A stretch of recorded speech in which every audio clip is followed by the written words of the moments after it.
Bem-vindo, pessoal, a mais um Hoje à Noite. Hoje estou aqui com a Luísa Helena. Muito prazer, muito obrigado por aceitar meu convite, tá, Luísa? Obrigada. Então, eu a convidei porque eu achei interessante o projeto dela, Flor dos Palmares, correto? Correto. Depois eu vou deixar o link para vocês verem aqui. Então, Luísa, conta um pouquinho de você, né? E sobre o seu projeto. Meu nome é Luísa Helena, eu tenho 20 anos e o projeto Flor dos Palmares veio a partir de um impulso que eu tive depois de um tempo um pouco estagnada, após março, né, o ocorrido com a Marielle, do assassinato. Então eu fiquei muito tempo parada, muito tempo sem reação. Então eu falei, olha, preciso fazer alguma coisa, preciso fazer alguma coisa, e veio esse projeto Flor dos Palmares, porque o que a gente aprende na escola é que a história dos negros veio da escravidão pra frente, né?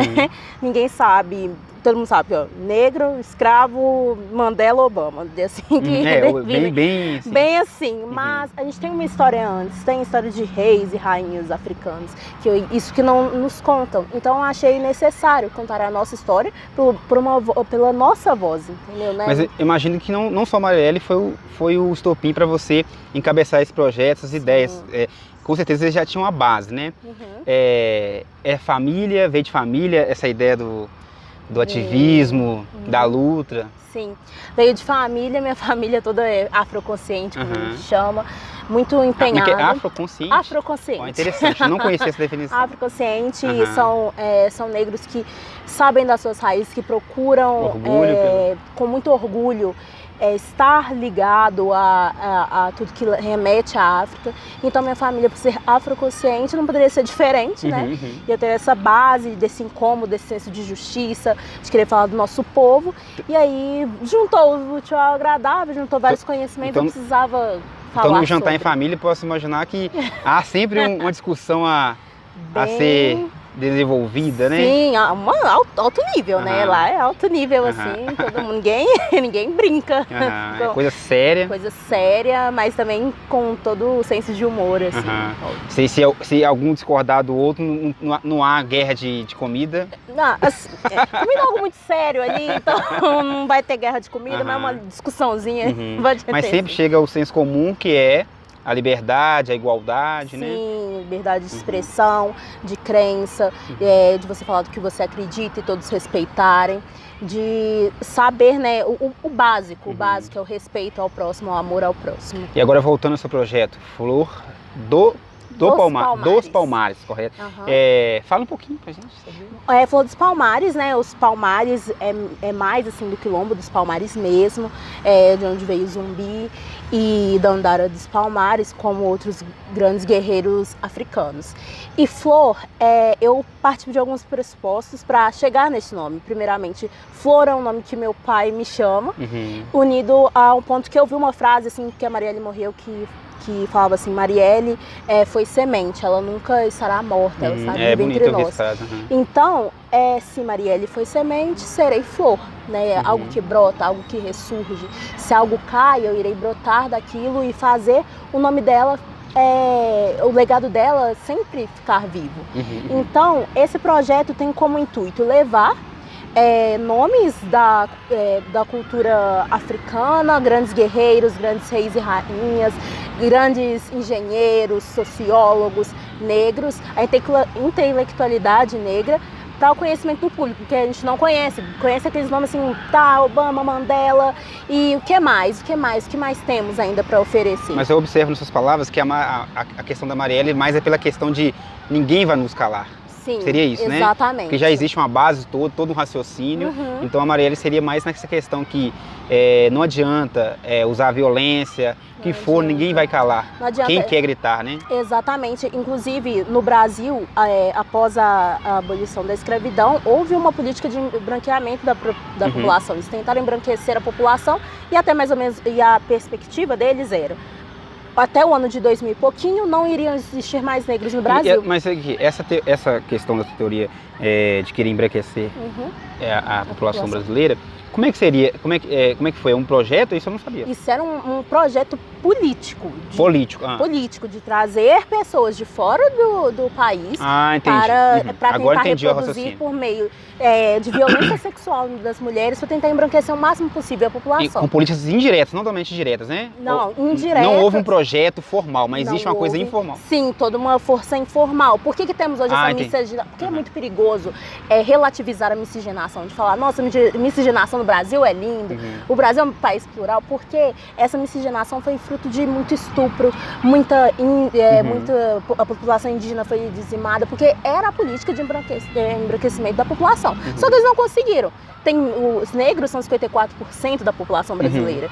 Então, se até o ano de 2000 e pouquinho era para não existir mais negros no país, eles não conseguiram. E isso eu falo porque é a nossa questão de sempre estar resistindo, vivos sempre. A nossa voz não vai calar, vocês vão usar da violência, nós vamos usar da resistência. E por anos e anos por assim vai e continuará sendo. E esse é o meu objetivo com a página, de levar a nossa voz, de não nos deixar calar. Eu observo também que a sua ideia não fica presa à página, né? Não fica rede social. Durante seu dia a dia, a sua formação acadêmica, eu observei que você participou de um seminário. Sim, uma roda de conversa. Eu acho muito interessante, eu acredito que, observo, quer dizer, que muitas pessoas ficam presas às redes sociais. As redes sociais, tem um grito alto, mas o grito das redes sociais, eu acho que ela pega um público bem segmentado, né? Que é um público bem mais moderno, que gosta. Porque, igual a gente está falando da população negra, há muitas pessoas de interiores mesmo que não têm acesso à internet. Parece surreal, né? Porque a gente mora na capital, mas existe pessoas assim. E eu acho muito interessante não ficar somente nas redes sociais, igual a gente acabou de conversar. Como que você vê essa visão? Exatamente, igual você falou, existe uma população brasileira que não tem acesso à internet. Quem tem acesso ainda é um grupo privilegiado. A gente imagina que não é, todo mundo está aqui com o celular na mão, mas somos um grupo privilegiado de ter acesso à internet. Agora, quando você sai e leva isso para outros locais e tenta fazer uma comunicação, uma roda de conversa ali na sua... A internet é uma das vias. É uma das vias. Mas não pode ser o principal, porque você está segregando. Uma parte da população vai ficar sem o seu conhecimento se você focar só na internet. Então, eu acredito que esse seja o objetivo, expandir o seu conhecimento, porque ali na internet vai clicar naquele link quem realmente tem interesse naquela temática. Exatamente. Quem não tem vai simplesmente existe todo o algoritmo, né? Sim, existe o algoritmo, a gente aprendeu muito nesse ano de eleições que existe o algoritmo. Ele te influencia a clicar só o que você gosta. Exatamente. Aí fica pessoas, fica fácil, por isso que precisa ser muito para além da internet, né? Então, agora, a seu ponto de vista, vamos começar agora do Brasil, né? Minas, depois BH. Mas do Brasil, qual é o seu ponto de vista? O que você vê que tem para melhorar e tá fácil, depende da gente? Eu acredito que é preciso falar de pautas raciais. As pautas raciais no Brasil não são discutidas. É uma dor que... Cotas raciais? Pautas raciais em geral. Pauta, seja desculpa, de cotas, eu entendi cotas. Cotas ainda também, porque... Mas beleza, cota, só um parênteses na cota. Sim. Você acha que a cota ela deve ter um prazo de validade, que é a minha opinião? Ou você acha que ela deve ser eternamente até quando você não vê somente negros em empregos tais como operários, subemprego, entre aspas, sim, né? Cotas é uma medida provisória. Uma medida provisória, totalmente provisória. Nesse ponto. Para tentar, para não ficar discrepante, balancear. Essa medida provisória não pode ser tirada de um dia para o outro. São 130 anos só de abolição da escravatura. São só 130 anos. Então, nós temos muita dívida. Uma dívida histórica muito grande.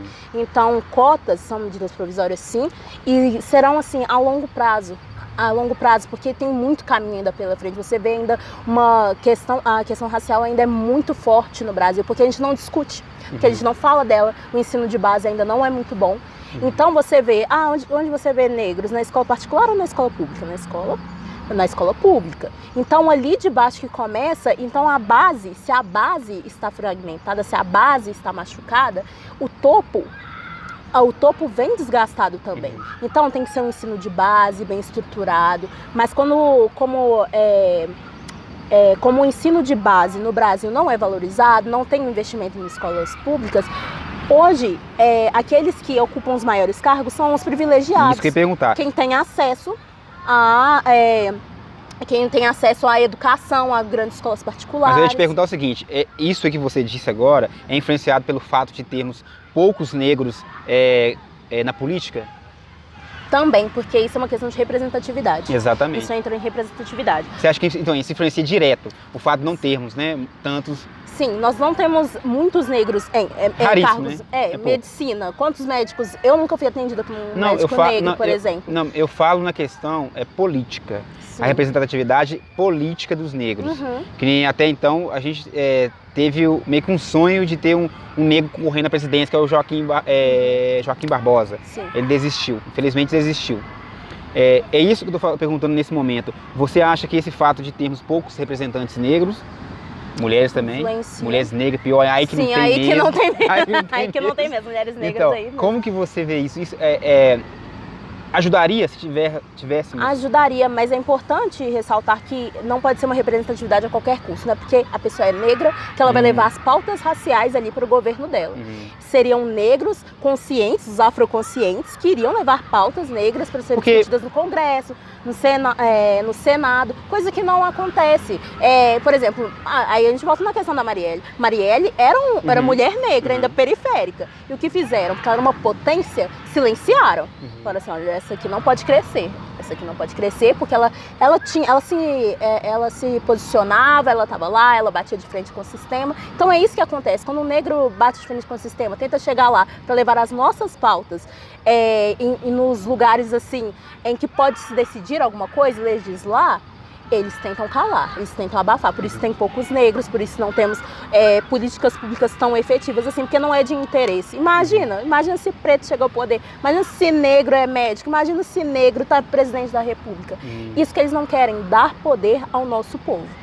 E isso é uma questão, por isso que eu falo que o grande problema do Brasil é que ele não assume a sua dívida histórica com a população negra. Ele não vira e fala, olha, teve a escravidão, a gente precisa resolver isso aqui, a gente precisa conversar, a gente precisa de um dia da consciência negra para conversar com a nossa população e assumir o nosso erro. Não tem isso. Quando você vai numa roda de conversa sobre negritude, você vê pouquíssimas pessoas ainda. Você vê ainda pouquíssimas pessoas porque é uma ferida. E a população, o grande parte da população branca acha que não é um problema deles. Então, mas você acha que esse negro que não dá o seu grito, não dá a sua opinião, é porque ele está conformado ou porque falta informação suficiente quanto aos seus antepassados? Pode ser dos dois. Ele pode estar no canto dele, conformado. Às vezes pode ser um negro que tem falo assim porque eu já conheci. Condições financeiras, e não quer falar sobre isso e tal, porque ele não... ninguém sentou pra ele e falou, olha, você é exceção. Você é exceção, você tem dinheiro aqui, mas você é exceção.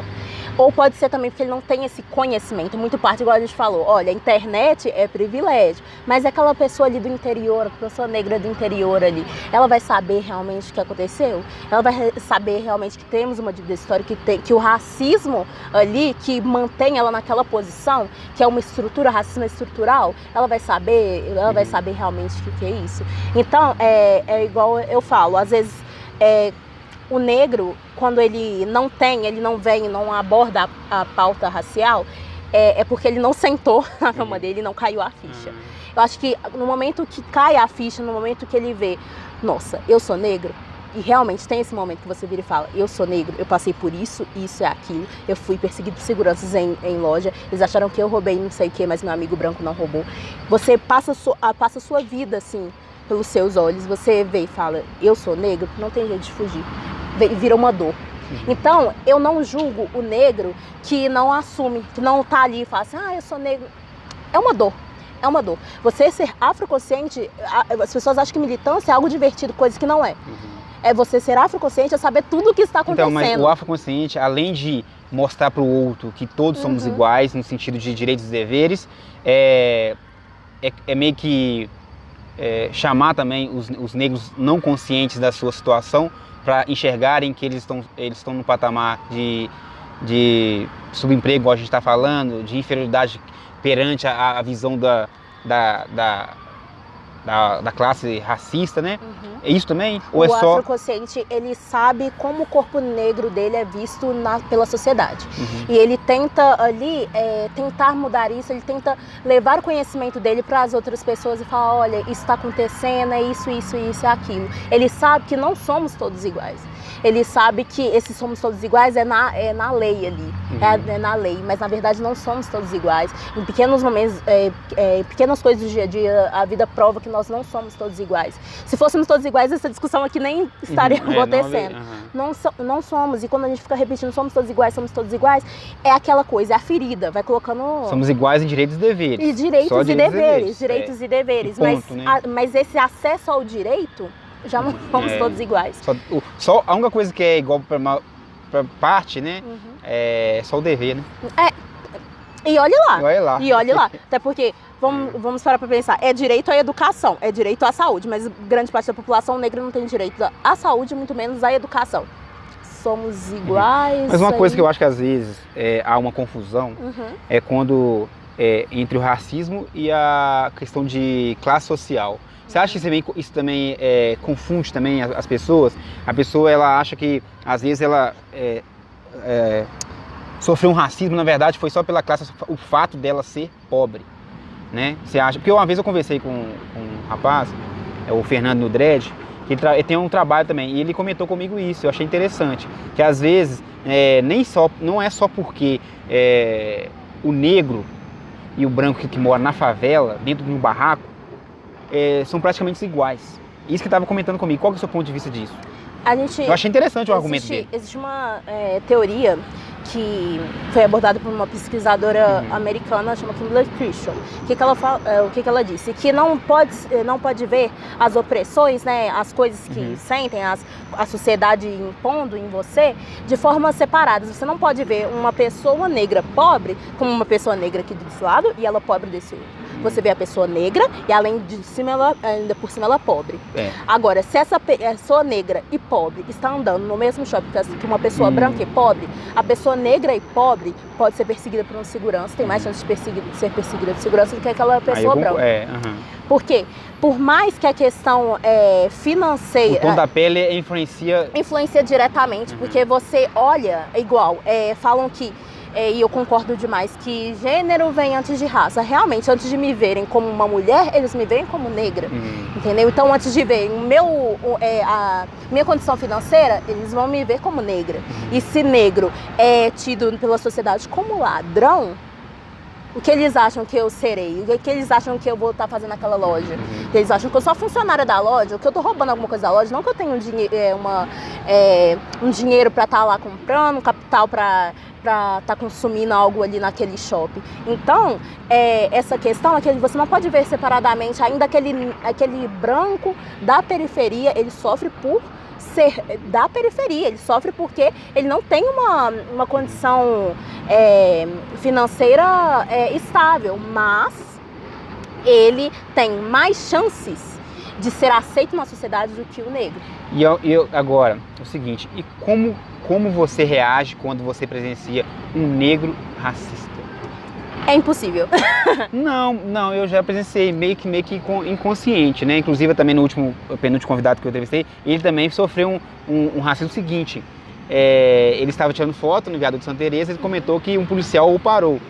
E o policial era negro também. E ele sentiu que ele foi preconceituoso pelo fato dele ser negro e havia um branco caminhando próximo a ele e ele foi abordado. É esse tipo de situação que eu tô falando. Tô falando que isso ocorre frequentemente, mas isso há, sim. Meio que o racismo inconsciente. Como o racismo é uma estrutura que é de dominação, assim, uma raça se sente superior à outra. Por isso que eu falei inconsciente. Por isso que não pode se dizer que existe um negro racista. Mas aquele policial que abordou esse seu convidado, esse seu amigo, ele está dentro de um sistema racista. O que acontece? Quando nós ativistas, nós temos críticas sobre a questão da polícia e tal, nós não estamos culpando aquele policial específico. Nós não estamos culpando aquele policial específico. Principalmente aqueles policiais negros das corporações, nós não estamos culpando. Ele é vítima também, só que ele não sabe.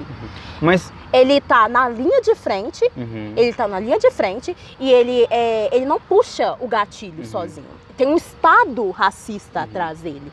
Mas nessa questão ainda,